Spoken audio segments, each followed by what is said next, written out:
Hey, thanks for coming. Welcome to the Love Shack.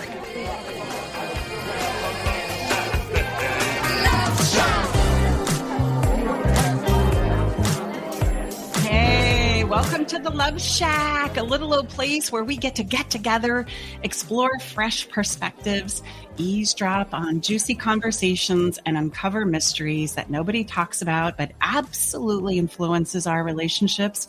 If you are struggling in your marriage, just starting out in a new relationship, or are single and know you got to do better next time, this show is for you. I'm here with my wonderful lover, Tom, and I'm Stacy Bartley. We're the co-host of Love Shack Live, and together, he and I, for the past decade, we've been loving on people from around the world with the sole purpose of helping singles and couples to create an experience of love for a lifetime in their relationships, both with themselves and others. We invite you right now to take a pause and grab your favorite beverage. It's going to be a gift. We're going to jump into a wonderful conversation today. I can't wait to tell you more about it. And gosh, wherever you are, welcome. And let me just give a shout out to the listeners, wherever you are. Obviously, thank you so much for taking your most precious resource, and that's time, just to review the different places that Stacy and I are always looking to serve and contribute to your love journey. We are live every Thursday on our awesome station up in Seattle, KKNW, 1150 a.m. That's 1 o'clock Pacific Standard Time live. And we are also streaming through the wonders of technology to our YouTube channel, which is Love Shack Live Show. Also to our Facebook page, which is Love Shack Live Show. And then after all this is done, to the incredible team behind us that make us look and smell good, it's uploaded to all the places that you might find the podcast. So that's it. So we are looking to be of service to you wherever you are. And again, all kidding aside, thank you for taking time out. Our intention always is to be of service and value to you and give you some takeaways that you can put into your life as quickly as you're done with the listening experience. Yeah, so we've got something really great prepared for you today. It's the big conversation around money, and I can't say that word without going money, money, money. Money. And that might require an exhale, because that's in our body of work, that's a big one that singles and couples come to us. That let's just be honest, that's a big one for all of us. The reality is that challenges with our money is one of the number one causes for relationship breakdown. Yet most couples don't have the tools and the education necessary in order to get better at them. And we carry on simply hoping that things are going to get better. And unfortunately, it's been said before, and we'll say it again because we agree, that hope is not a good strategy, especially when it comes to our finances and creating a foundation underneath of us. And really, the worst thing is relying on hope often robs us of the ability to communicate and work together to create something better and different in our financial foundation. And it also really affects the thriving of our relationship overall. We're going to talk more about that, but we absolutely invited one of my wonderful dear friends here locally. We've taught many classes, not many. We've taught a class together called Money for Two. She's a wonderful human being, and she's very, very unique in regards to someone who comes on and talks about finances, because she's real and she's unpretentious, all those things that we sometimes think about when we think about a financial advisor. I know myself included, right? It kind of is this structured, what is the word I'm looking for? Maybe follows people would be grouped into a similar pattern, if you will, of maybe behavior, or, and that's some of that I'm sure is coming from our own story. But again, this whole money conversation brings up a lot for all of us, whether it's someone that you're going to for counsel and wisdom, or your own place in it, so there's a lot of moving parts, we like to say. And you're going to enjoy Jeanne. She's awesome. And, again, all to help us, again, hope is not a good strategy, especially when it comes to money and charting our future. And as a divorce mediator, it's always about kids and money. Yeah. And we like to do the kids first and the money second, because it can be such a rigorous conversation. And oftentimes the money can be used as a pawn, right? The kids can be used as a pawn for money. And so we do the kids first and the money second, so that we can alleviate some of that contention there. Our conversation today, I know, is going to provide you with some help and give you some understanding on some simple strategies that can easily begin to change the course of managing your money, having the conversations that absolutely impact your relationships, and how to truly your thoughts about money and explore those within inside of yourself. Money, money, money. Here we go. We'll be right back as we step into what you drinking, the proper way. All conversations begin with our favorite beverage. So again, grab yours and we'll be right back with ours as well.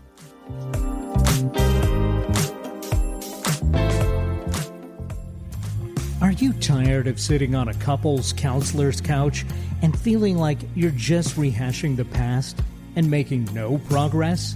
Do you feel like you're holding on to your relationship but panicked you're losing your partner? It's time to learn how to deepen your connection, finally resolve the arguments that keep coming up, understand yourself and your partner, and create the level of intimacy you've been dreaming of. It's time for love to tingle your toes again. Schedule your private session with relationship expert Stacey Bartley at staceybartley.com/checkup. Hello, I'm Nathan Mum. Join me and Mike Roday as we host a weekly technology show that talks about technology for the everyday common person. We are a live radio program that airs Saturday from 4 to 5 p.m. on YouTube, Facebook, and Twitch. If you go to facebook.com/TechTimeRadio, youtube.com/TechTimeRadio, or twitch.tv/TechTimeRadio, you can catch us live Saturdays from 4 to 5 p.m. You can find us at all podcast services online from Apple to Google and everything in between. Ready to learn the most important thing you can do to revitalize your relationship today? Go to staceybartley.com/fairydust. staceybartley.com/fairydust. This is the number one thing Stacey teaches her VIP clients that has the power to improve the health of your relationship today. Learn how sprinkling a little fairy dust in your relationship can stop arguments in their tracks, rekindle your spark, and take your difficult conversations from the struggle bus to easy street. Alternative Talk 1150. Talk radio for the body, mind, and soul.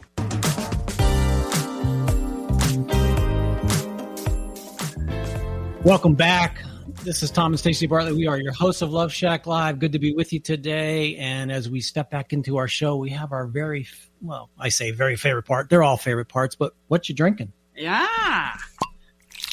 À la santé du bon vieux temps et qu'il dure longtemps. Because why? When us humans gather, we always gather around a beverage, even if it's a glass of water. And because Tom and I really enjoy wine and we've loved over the last decade learning about wine, we've landed on, because of Italy, our favorite being sparkling wine. And good excuse I am anyway. So excited to share with you what we have in store and what we've discovered in the last several weeks as a sparkling wine. So it's going to be weird, you guys. I need to brace you on the front side because this is a sparkling wine like none you have ever experienced before. It comes from the Tank Garage Winery in Calistoga. Now, I have a bottle of it here, and I'm going to show you for those who are watching on video. You're going to have to I'm going to do my best to describe it for those who are listening auditorily.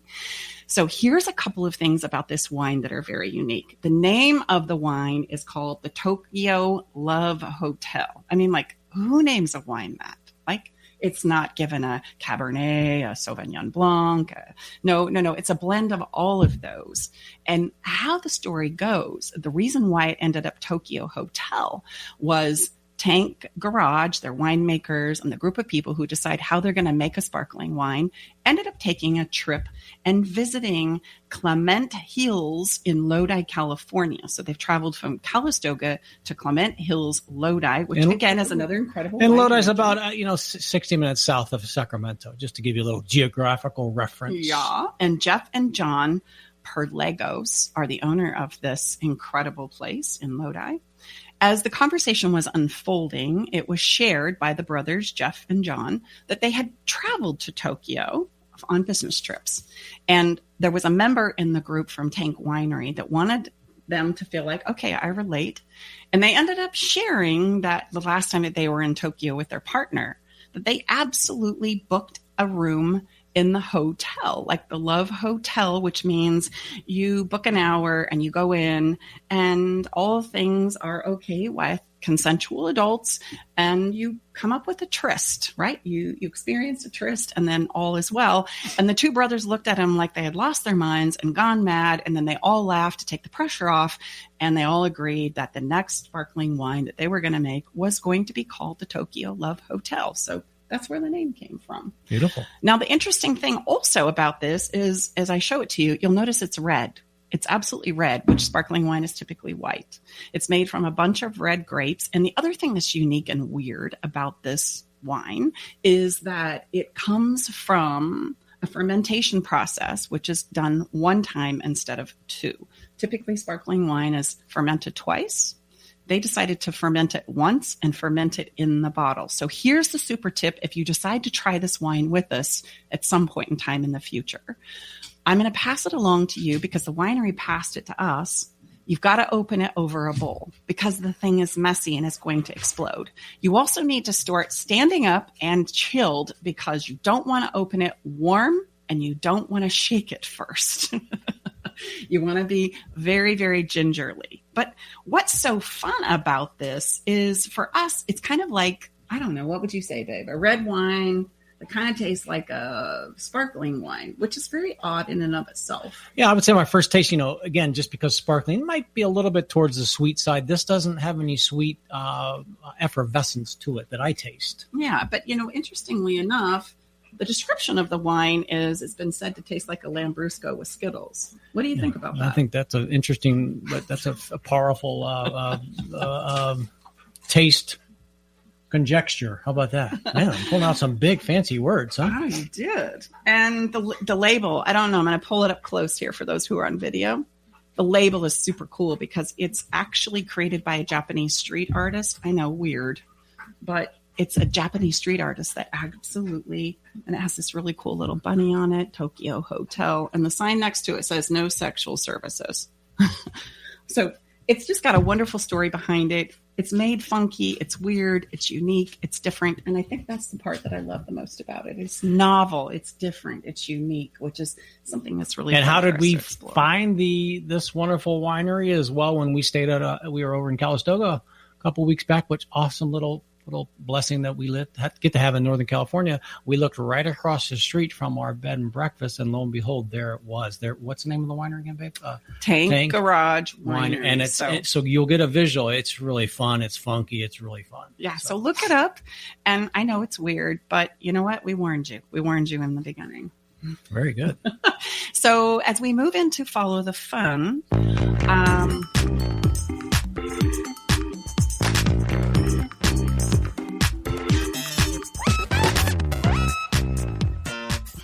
love that song. I'm going to warn you, Follow the Fun today is a little weird too.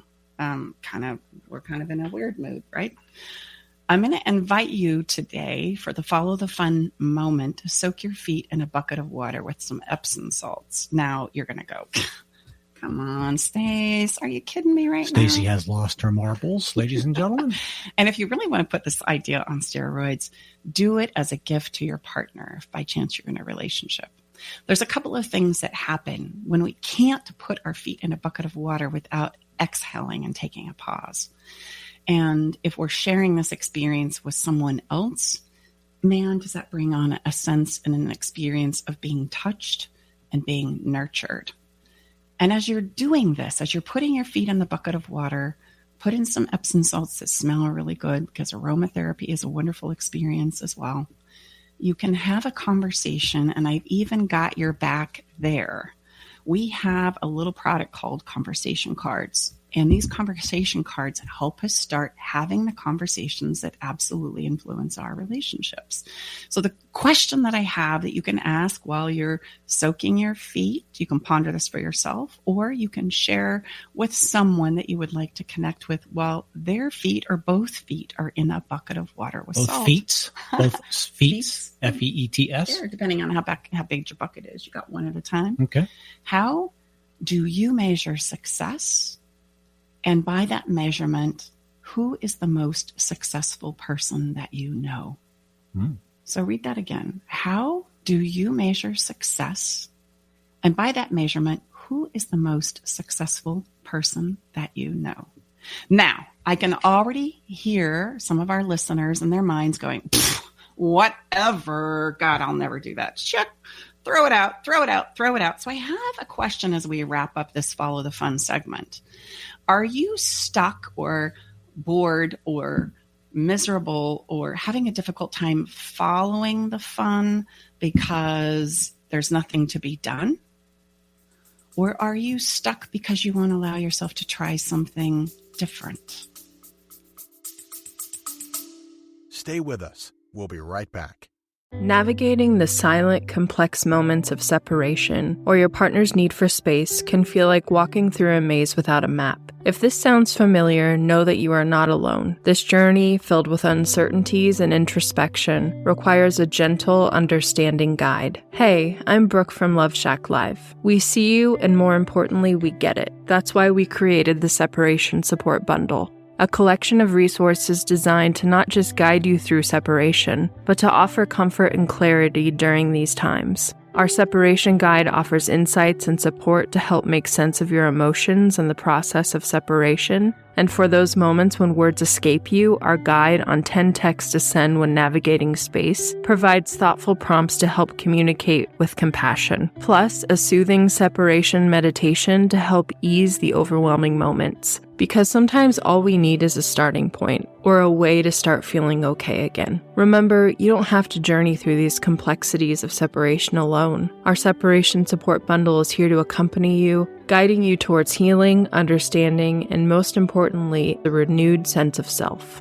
Visit stacybartley.com/bundle today to access your free separation support bundle. At Love Shack Live, we're all about exploring the real stuff that relationships bring, the good and the challenging. So let's tackle this together, because even in the hardest times, there's hope, growth, and yes, even love to be found. All right, let me add. May I add? Yeah, absolutely. Before Tom's tantalizing tip, let me just throw that in. Don't worry, it's coming, ladies and gentlemen.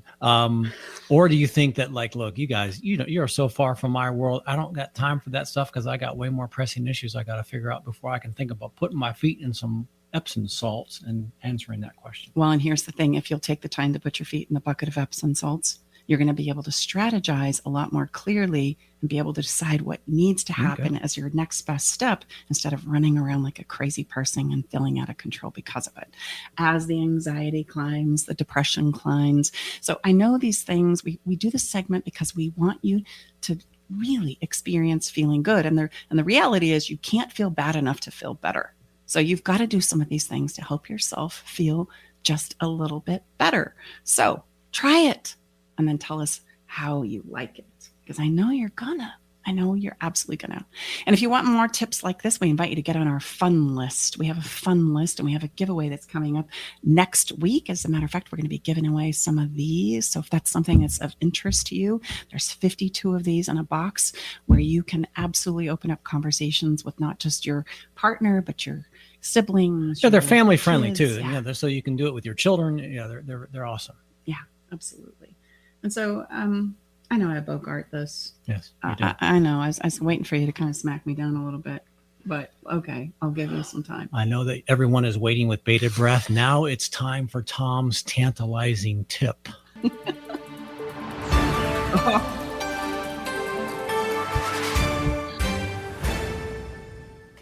All right, what do you got for us? I feel like I say this is man, that was pretty intense. Tom's tantalizing tip is really, in the blink of an eye, everything can change. That's true. In the blink of an eye, everything can change. We like to say, and we will be repetitive, but it's so important. Like, Stacy, I don't remember when she shared, we never know when it's going to be our last, whatever that is. It might, our last conversation, our last meal with that person, our last day at that job. I mean, so there's just been an interesting sequence of significant life events in coordination with the episodes of our show. I'd say over the last 3 or 4 weeks, that really has been very powerful for me. That really, we don't know. So, we're huge, like, don't wait. No, we're not advocating being irresponsible. I think most of us err on the side of responsibility. And, regret comes from when we choose to not act on things we wish we would have. So all of that really, Tom's tantalizing tip is, in the blink of an eye, everything can change, and it does change. It reminds me of can I jump in here? During tantalizing tip, Stacy's not allowed to talk. Obviously, we're never going to get there, ladies and gentlemen. There's a Carlos Castaneda, for those of you who love Carlos Castaneda books. There's a wonderful saying that says, let change be your teacher, or more importantly, let death be your teacher, or let the death of things that used to be your teacher, because they do change and we don't see the end coming.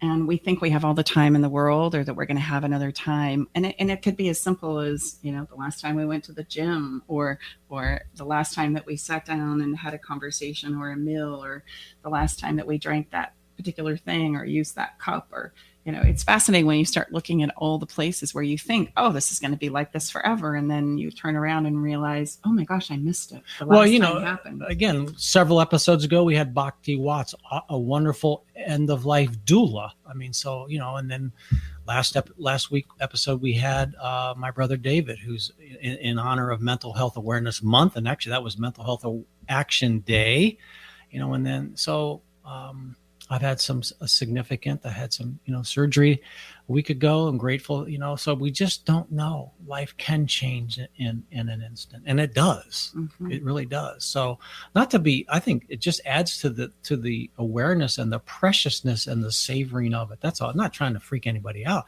The Stoicism, that philosophy is all about honoring and understanding death, and none of us know. So treat life the gift that it is. Mm-hmm. The preciousness that it has. Yeah, absolutely.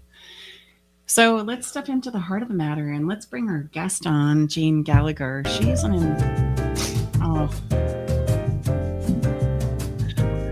love that. Jeanne is an investment advisor and representative for IAR, which I guess is investment advisor representative. And she's registered with GWN Securities. She's a Maine native and relocated to Florida with her husband once her 2 children were raised. Jeanne still maintains an office in Florida. However, I'm so grateful she and her children migrated west because she gets to be my neighbor here in California.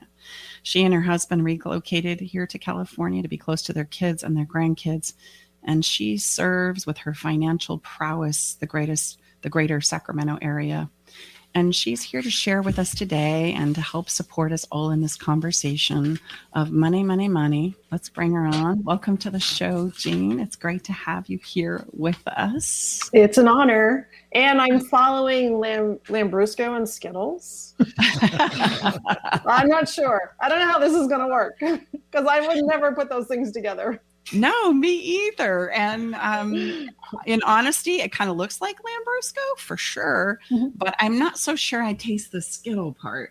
It's more like a dry. But a good mental kind of taste challenge when you put the two together. Let me try. Try. Go ahead. Yeah, I mean, maybe a little bit of the cherry one. Yeah, I don't know. You just need to try it for yourself. I'll tell you what. I'll send you a gift. There you go. And then maybe we'll just get together and drink a glass together. That's even better. I love that. So as we jump into this conversation about money, I know for the couples that I work with, the thing that stops us in the communication part is the minute we say the word money, or hey, are you investing? Or hey, how much money you got in the bank, right? Like what do you got in your pocket? All of us go, oh my gosh, no, we can't talk about that, right? And I just want to point out as we begin this conversation that it's that emotion, whether I feel confident in this conversation, and sadly, so many of us do. So many of us have so many money stories running that when the word money comes up, we all kind of tend to retract. And then we think our best option from there emotionally is just to avoid the conversation altogether. Everything shuts down. Yes. Yes. And there's no way to get any other piece of conversation started because everybody's uncomfortable. Yes. Yes. And so that prevents us from doing a lot of things that you're going to talk about today, right? That prevents us from learning about stocks and investing. That prevents us from doing things as simple as like a budget, right? Because, we can't go there. I mean, how are we going to put a budget together if I can't even not react to the word like money? That's going to be a challenge. That's going to be a problem.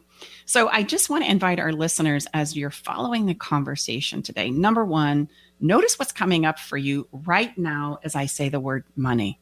And I'm going to say it again. Money. Where do you go? How do you feel it?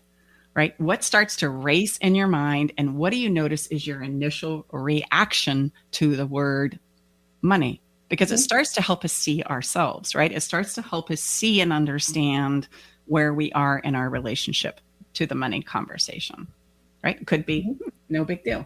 Or it could be, oh gosh, don't make me go there. I'm going to have to turn this off right now. I can't take it. And it's hard to figure out why you feel that way, right? Because that feeling can be so many different things. It can be avoidance, but it could also be a lack of understanding. Oh, and I love that. So in your experience as a financial advisor to not only singles, but couples, what do you find are the common roadblocks that lead us to a lack of communication around our financial foundations? Sometimes it's a lack of goals or the comfortability of having that goal conversation. And that's just really important because that just opens up so many different areas of how you spend money and where does the money get spent, but is that spending with integrity or is it spending within some guidelines that you set? But setting those guidelines or setting those rules is just really difficult because you have to set a space that's open for conversation without negative conversation, and that's really challenging when you're talking about money. I totally agree. So you would say that the first pitfall is the communication piece about just opening up the conversation around that. Yeah, because I think, when I sit down with couples, I think I've learned how to do marriage mediation. And unfortunately, or fortunately, I learned through the school of hard knocks, because that's what I end up doing quite often. Being that mediator of that conversation, because my job is to sometimes bring up subjects that are uncomfortable for both of them and they're both afraid to initiate the conversation. And that fear piece is what really is the driver for the lack of action, really. And I see this kind of go both ways. I'd love to see if you see this as well, where there's someone who feels very confident in money, and so they won't let anybody be a part of the conversation because they got this and they feel like they're going to be a disaster and never do it the way I want it. Or you have the partnership where both don't want to talk about the money and we're just going to spend it and hope for the best. Right? It's kind of like, okay, this is a strange analogy, but it's kind of like loading the dishwasher, right? So one person in the relationship loads the dishwasher one way and somebody comes behind them and reloads it because it wasn't quite right? So great. It's so true. Yeah, it's so true. Yeah. And what is it that you feel like stifles us in regards to feeling good about talking about money? What is it that you feel like, where does that come from? Education. Knowledge, right? And so your people's knowledge about money is not necessarily, or finances, or whatever word you want to describe it as, it's not reflective of their schooling.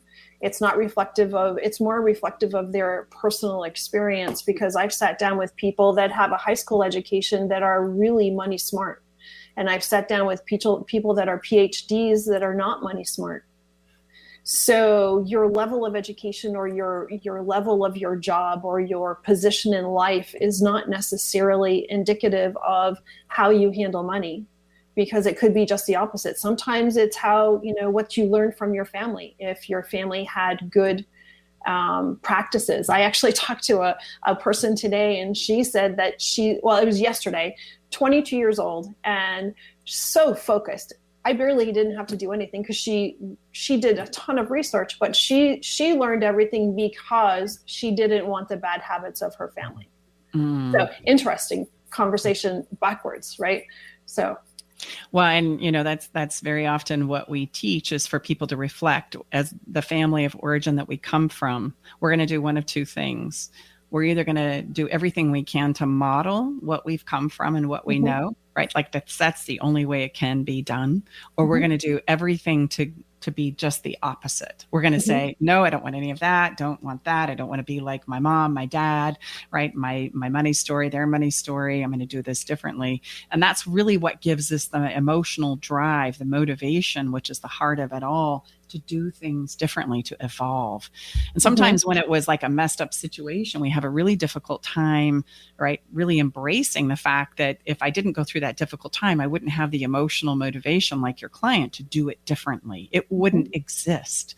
And so we can even treasure maybe the challenging times that we've gone through, especially when it comes to money. Yeah. And I think too, people have to realize or have to understand what's in it for me. Why should I be uncomfortable for any length of time? In order to figure out the whys, you have to figure out where do you want to be, and how do you want life to look like down the road, and what are you willing to do today in order to hit there? So you can compare money to dieting, right? Tell us how. Yeah. So, well, if you go on a diet, do you want to go on a diet? Number one, no. But you have to figure out why, and is it a diet or is it a lifestyle change? Because, if you go on a diet, then you go off a diet. And so then you put on more weight. So it becomes less effective at the end of the day. And the same thing happens with money. If you're going to say that I'm going on a budget and that means that I can't have anything and I'm going to do without, then when you are off that track, you're probably going to be in a worse financial position than you were when you started, because you felt like you're in that lack mindset and not an abundance mindset. So if you do the comparison, and you can run, it's all the 6 inches between our ears, right? So you can do that same comparison and say, instead of dieting, it's a lifestyle change. Well, the same thing happens with your finances. It has to be a lifestyle change, because what we do today affects where we're going to be in the next 20 years, and our habits today do. And so are your habits that you have today, are they in line with where you want to be? And, so often I talk to people and they're in the look back mode. Well, if I had known this 20 years ago, if I had just done this little thing 20 years ago, it would have made such a large difference today. Yeah. That's where you and I are in the same business. Right? Yes, exactly. If I would have just done this versus that, then everything would have worked out. No, exactly. It wouldn't have all worked out. It would have just been a different journey, right? It would have just been a different experience. Well, and I think it's really, really important, because that's a huge one that I'm sure not only us, but our listeners. But I think what's important, again, not to dismiss, yes, we could have done some things differently, but take what we know now and put it now going forward is really all any of us can do. Not to dismiss, take the time you need to understand, yeah, you messed up, but I think most of us make the best decisions we can at the time we have with the information, we have and all that we're navigating. And I'll throw in the caveat of, as we're wrestling with ourselves. Yes. Right. Which is the ultimate to the end all be all, right? It's the wrestle with ourselves. So Jeanne, I want to invite you to just take us through, where do we begin? Let's just say my finances are a hot mess, and it doesn't matter if I'm just starting out, or maybe I'm older and I'm like, oh, my retirement is so messed up right now. Like, I don't have any. We know statistically so many of us fall in that category, right? And with the judgment aside, where is it that we can just begin anew today? Like, walk us through that process, if you would. It starts with being brave enough to ask for help. So that's hard. That's hard, because if you're feeling inadequate, and this dealing with people and their relationships, if you're feeling inadequate in an area, now you have to show your inadequacies to everybody else by saying, I need help. So that's really the first step. And then once that happens, finding an advisor that you're comfortable with, that you feel that you can have a conversation, that you feel you're not being sold something. Because this industry is a little goofy. It can be a high sales industry, but that's where the teaching part has to come into play. Because in order to change your habits, you have to have an understanding, and you have to be able to run down to the basics. Because honestly, the thing that separates people that are financially in a better spot than others comes really down to budgeting. I've talked to people that that make plenty of money to be in a better situation, but they're not. And I sit down with people that you're surprised that they're making ends meet, and they might be in a better financial situation than the people that make more money, because how they spend today is just such a better habit, because they're So you're telling me, really, like, I just have to throw this out there. You're telling me that financial prowess at the end of the day all comes down to the bloody budget. It does. It's that B word, ladies and gentlemen, the B word. It's not. And Stacey Martley is so good at a budget, right, yeah. Tom? Oh, yeah. Oh, no. But the budget part really scares people, because they think they can't have anything. They think they have to do without. And maybe they do. Maybe if you're in the position where you're having to get out of debt, then you might have to do without for a while, so that you can get yourself to the other side of the debt piece. But it also, it comes down to understanding where you're directing where your money goes every month before the month starts, not just at the third week of the month go, oh, this isn't going well, we better change something for the rest of the month. You really have to step into the month with a plan. Okay, so it really is. That's hard. And that's a conversation that has to be had between both people in a positive situation. And so maybe you're bringing some Tokyo Love Hotel wine to a meeting at the end of the month, because you're planning for the next month.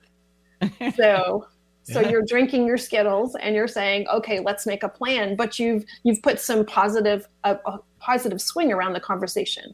Here's what we spent this past month. Here's what went well. Here's what didn't go so well. But you've given yourselves permission to have this conversation between the two of you without blame. Mm-hmm. It's a safe space. Well, I just have to interject, Jeanne, because you have so beautifully shared what we say in any of these places of difficult conversations, really everywhere. The things that you have to have, the two components you must have between people for any type of intimacy to happen in our body of work, we say, is permission and safety. And you just said both of those words. Now, obviously, please, everyone always wants to go to physical safety. That goes without saying. That is a non-negotiable. But after that, and as important, is emotional safety, meaning if I share this, my partner's going to say, what the F were you thinking? Why don't we have any gosh darn money in our account? Well, that conversation is probably never going to happen. Gosh darn it, you've overdrawn the bank account again, or you've racked up another $500. I thought we weren't going to do that. Yeah. Okay. Yeah, so really? Those are major. I mean, we're being simplistic, but no, we're not. And we cannot overemphasize, like Jeanne just shared, in these places too that are the high places of challenge for anybody in an intimate relationship. And there's 7 or 8 of them, of which money is one of them. If you don't have those, I can pretty much guarantee you won't be having these necessary, important conversations like Jeanne is just sharing. So you've got, like Jeanne said, maybe you do bring set yourself up. That's why we set the show up, and we'll talk about this, like even the song we chose. Create the conditions that make the result inevitable rather than making it be as miserable as possible. Well, and Jeanne, you probably encourage your clients, and I would love to hear your perspective on this, but it's like, okay, the $500 was charged on the card. We can't do anything about that. And the more we bang around on it, the more it's going to shut the conversation down. So better for us to just go, accept where we are. Now, what are we going to try or attempt or explore or strategize to do next month that will take us to a better place? That's where the focus needs to be. Absolutely. Right? Yeah. And it also has to be the creating a picture of what you want. Where do you see yourself in 30 days, 6 months, 5 years, whatever that happens to be, and create that picture to create that goal, because you both have to envision a similar picture in order to work together for a similar goal. And you have to also figure out how to motivate yourself to stay focused on the goal, so that $500 charge that's going to bring the angst doesn't happen, because you know that, well, wait, I can't spend that because we're really working on paying off this credit card, or we're really working towards saving for a house, or we're really working towards our retirement goal. So those are the things that have to be, and even if you have to use visual aids, and visual aids are, I have a client, and he's a teacher. And so he's creative to begin with. And when I first met them years ago, they had I wish I could remember. So I'm so bad at movies. So never ask me a movie question because I have no idea unless it's like Monty Python. But anyways, or maybe Blazing Saddles. But anything outside of that, I don't know.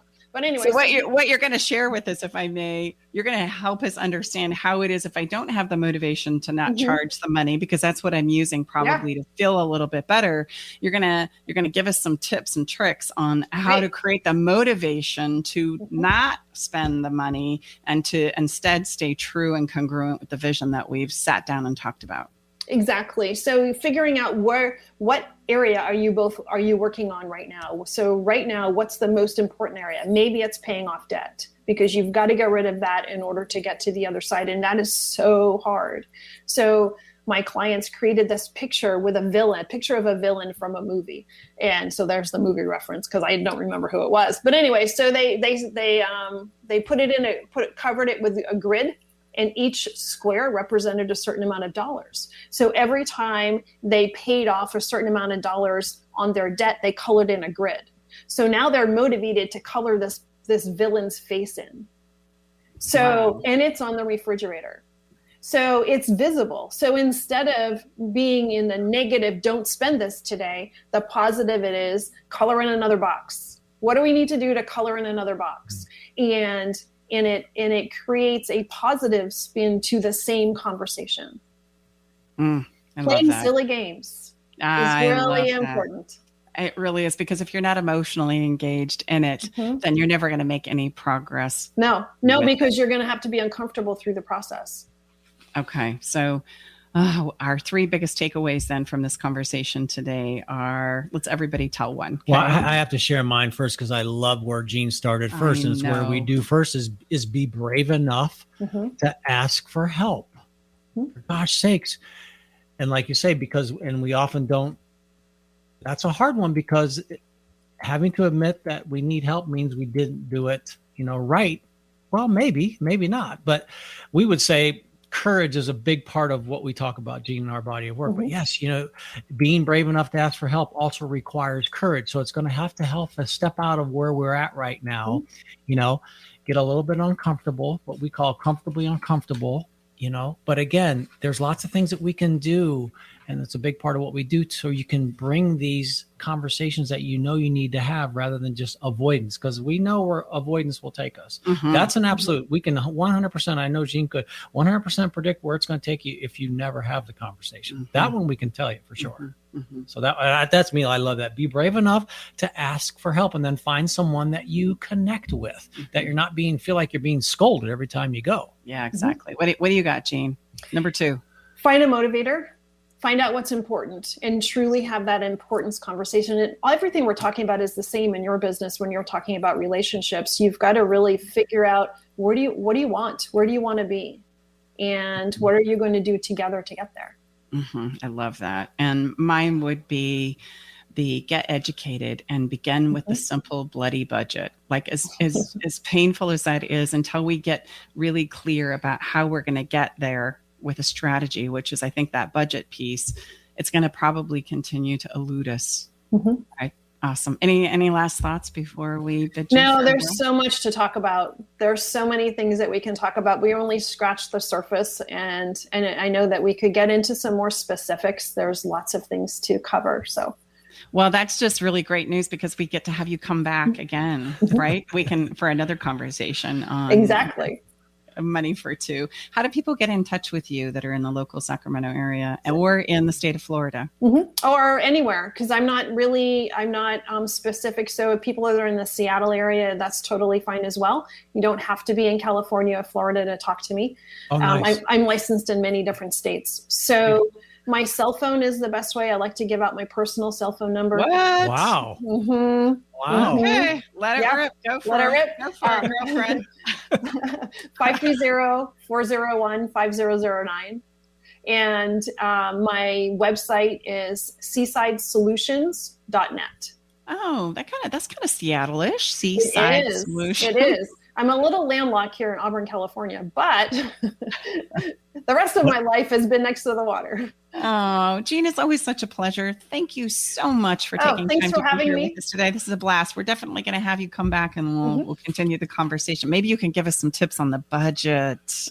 My favorite part. There's a lot to talk about. For sure, bring an extra bottle of that crazy sparkling wine when we get funky and dirty. Tom's about the responsible one. Me, not so responsible with money. We might just need to skip to whiskey for the budget conversation. Yeah, our friends over at Tech Time would really appreciate that. Exactly. Mwah. Have a beautiful day. Thank you for having me. Thank you, Bye-bye. Jeanne. Bye-bye. It's time for us to spread some love, babe. This is a segment where, what do? We spread some love.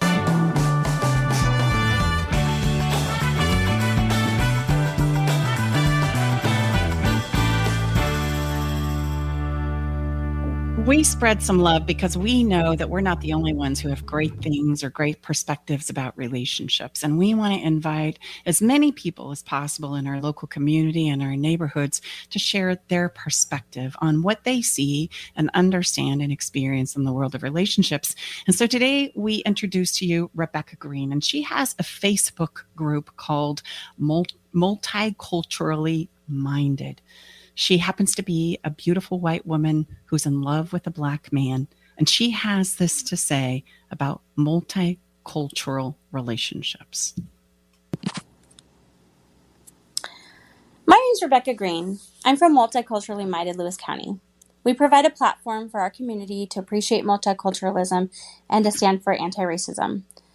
We've hosted a number of protests and also Zoom events surrounding these topics. We have a Facebook group where we have lots of discussion and great resources available to our members. Today, I'd like to share with you a bit about interracial relationships. I'm a white woman. My husband's a black man. We've got 2 children, 4 and 3 years old. So the question I have is really, what's something to consider in an interracial relationship? For me, one of the biggest lessons that I've learned is that I am not immune to bias. Being close to someone who's black or of a race other than your own certainly can help you better understand perspective and the struggle. It's crucial, though, to always check yourself, not to become too comfortable. White privilege and supremacy are ever present in our society, and some people may hear me say those words and think I'm exaggerating, but I really challenge those who want to have a positive and productive interracial relationships, whether it be romantic or friendships, or even maybe you have family members who are of other races. So I challenge you that if you would like to have a positive and productive interracial relationship, that you learn about these topics, spend some time learning about what implicit bias is, learning more about white supremacy. Supremacy really means just better than. And our society has taught us that white folks, are better than, are best. It can be seen in many ways.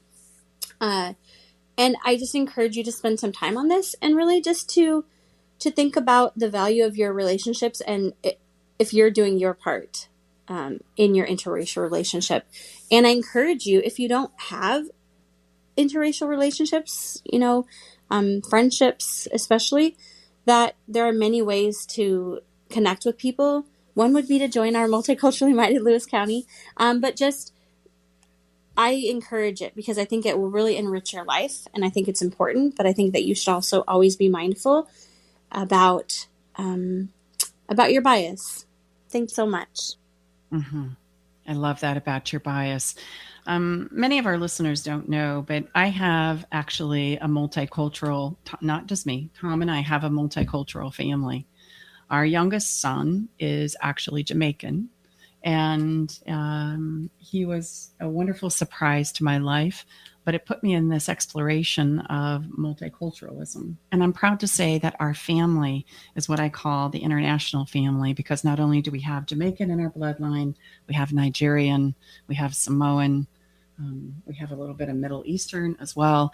And I can't tell you how rewarding it is as much as we think we know about multiculturalism, when we're sitting around at the dinner table and the conversations start to share about each other's perspectives and where we've been and what our experiences are and how we view the world, how delightfully, tantalizingly different they are. And I really want to impress upon our listeners that that's really a get to. When things are different than the echo chambers of our own minds and our own perspectives, it is in those moments that we get to grow. We get to explore something or understand something that we didn't have the capacity to understand or explore before because we didn't even have the inkling or the idea of it. Yeah, and I love what Rebecca's encouragement was, if you don't have these types of relationships, consider stepping into one, because again, none of us can ever understand where someone else's place if that's not, our journey, whether that be culturally or racially or whatever. But the best place that we can, to be empathetic is to really to best we can step into someone else's shoes. And that's certainly easier to do if we have a relationship with someone and we can honestly and genuinely explore their journey and vice versa. That's the best way to at least get a taste of what their journey has been compared to ours. And it doesn't, there seems to be so much, we could spend many episodes on this, but this is very, very important. And certainly I think all of us can agree at this point of the evolution of our country and the world, this is really, really important, because at the end of the day, our blood is all red. I'm not being cliche, but it is. So, it requires an expansion, and expansion can only come when we step outside of where we currently are. There is no other way, as much as we would like to think otherwise. Wow. So it's time for us to wrap this show up, and we love to wrap it up with a segment of Can You Feel It? Because we want to not only teach you something and get you thinking, we want you to feel it too. And this is one of my favorite pieces. Music can take us places that nothing else can. No words, us blah, blah, blah going on. But music absolutely can take us somewhere. I want you to feel the experience and the conversation that we've had today. And here in the Love Shack today, we've talked about money. And we did explore, as we were trying to find the Can You Feel It moment, right? Songs like the OJ's Love of Money, Pink Floyd's Money. And I personally love Glamorous. It always makes me feel like I'm wealthy and I have plenty and I'm enough. Yeah, and this is a really big part of our show. We don't share. So yeah, Stacey and I were really like, what would be this is all designed to add impact. Maybe this will be the place. You only come to listen to the music. Well, that's beautiful. There's no right or wrong way to experience this show, but we're trying to bring as many experiential components in. And I said, babe, how about if we just shared one of our most favorite songs that we love really for anything, just to bring the energy to a place to have this possible conversation maybe we've not had before.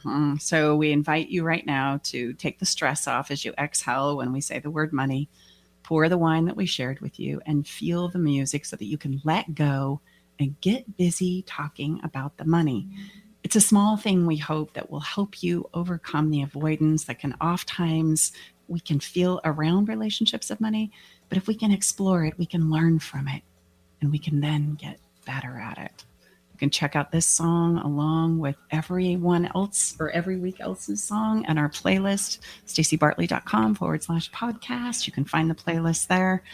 And this week's song is Marian Meadows' Step a Little Closer. It's not the song you're hearing now because we want to honor everybody's, copyright and such. But yeah, there's a playlist on our staceybartley.com/podcast page. It has all the songs that we pick, again, for hopefully it moves you. Again, Stacey and if it's not quiet, we typically have music on. We're not big TV people, but we are music people. Yeah. So there's a lot of intentionality, and hopefully there's something that moves you, inspires you, brings you to the emotional part of the journey versus. Let's hear a little piece of that again, because this song is picked for this segment because it does take me somewhere. You guys try it on and tell me what you think. I love that. It feels so good.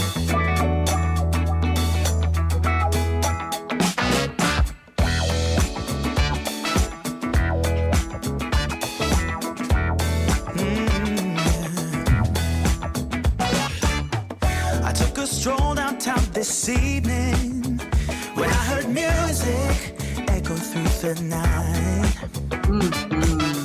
The same old songs that I heard the night before. So I started running so I wouldn't be too late. I didn't think that I would ever see your face.